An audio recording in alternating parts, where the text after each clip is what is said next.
తెలంగాణ ఉద్యమకారులకు కాంగ్రెస్ అధిష్టానం MLC ticket ఇవ్వడం సంతోషంగా ఉందన్నారు ఆ పార్టీ మండలి అభ్యర్థి అద్దంకి దయాకర్. పార్టీ కోసం పనిచేసే ప్రతి కార్యకర్తకు హైకమాండ్ తగిన అవకాశం ఇస్తుందన్నారు. ఇందుకు తానే ఉదాహరణ అని చెప్పారు. తనకు ఎమ్మెల్సీ టికెట్ రావడంపై తెలంగాణ ఉద్యమకారులు హర్షం వ్యక్తం చేస్తున్నారంటున్న అద్దంకి దయాకర్తో షరీఫ్ ఫేస్ టు ఫేస్.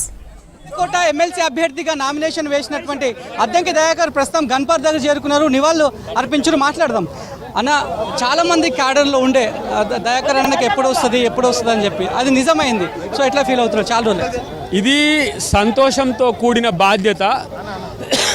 నాలాంటి వానికి సుదీర్ఘకాలంగా రాకపోవడం వల్ల కూడా కార్యకర్తల్లో ఒక అసంతృప్తి ఉండే.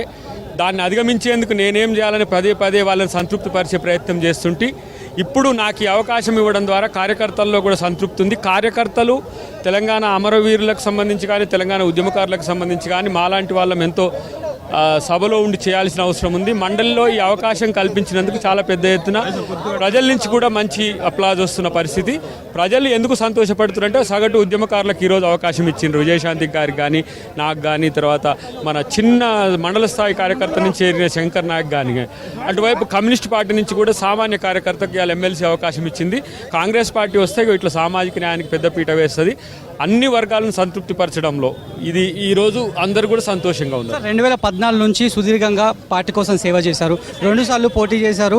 గెలుపు అంచుల దాకా చెప్పి ఓడిపోయినారు. ఆ తర్వాత ఎమ్మెల్సీ వస్తుందని చెప్పి అందరూ భావించారు, రాలేదు, వెనక్కి తగ్గారు. సో మీ లిస్ట్లో ఉంటుందని చెప్పి భావించారా లాస్ట్ మినిట్ వరకు? లాస్ట్ ప్రొసీడింగ్ నాది పెండింగ్ ఉన్నది కాబట్టి అది ముందుకు వచ్చింది.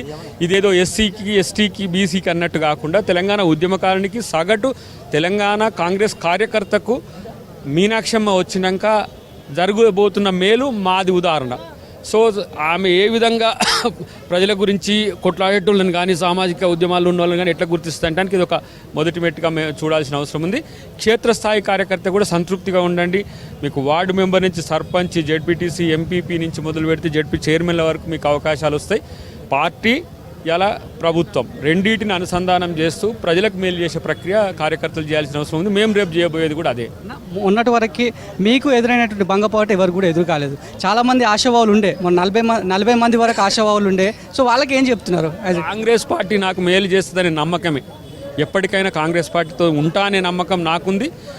కాంగ్రెస్ పార్టీ నాకు చేయాలని ఉన్నది. తర్వాత అటు సోనియా గాంధీ గారి నుంచి, మల్లికార్జున ఖర్గే గారి నుంచి, రాహుల్ గాంధీ గారి నుంచి మొదలు పెడితే ఇటు మా ముఖ్యమంత్రి గారు, పిసిసి ప్రెసిడెంట్ గారు, ఉప ముఖ్యమంత్రి గారితో పాటు క్యాబినెట్ మొత్తం ఈసారి నాకు ఇవ్వాలనే ఆలోచనతో ఉంది. ఇక సీఎం రావడము, బీఫామ్ తీసుకోవడము, ఆ తర్వాత మీ తుంగతుర్తి ప్రజలకు దయాకర్ ఏం చేయబోతున్నాడు? తుంగతుర్తికి మేము డబుల్ ఇంజన్ అన్నట్టు మా సామీలన్న నేను. తుంగతుర్తికి మేలు జరగబోతున్నది. ఎన్నో ఏళ్ల నుంచి ఆ ప్రాంతం కొంచెం వెనుకబడి ఉన్నది.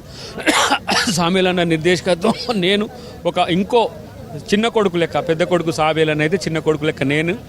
రాష్ట్ర వ్యాప్తంగా ఉండే అంశాల్లో పార్టీ ముఖ్యంగా ప్రభుత్వానికి ఇటు నేను అనుసంధానకర్తగా ఉండాల్సిన సందర్భం అయితే నాకు గుర్తొస్తున్నది కాబట్టి చేస్తాం.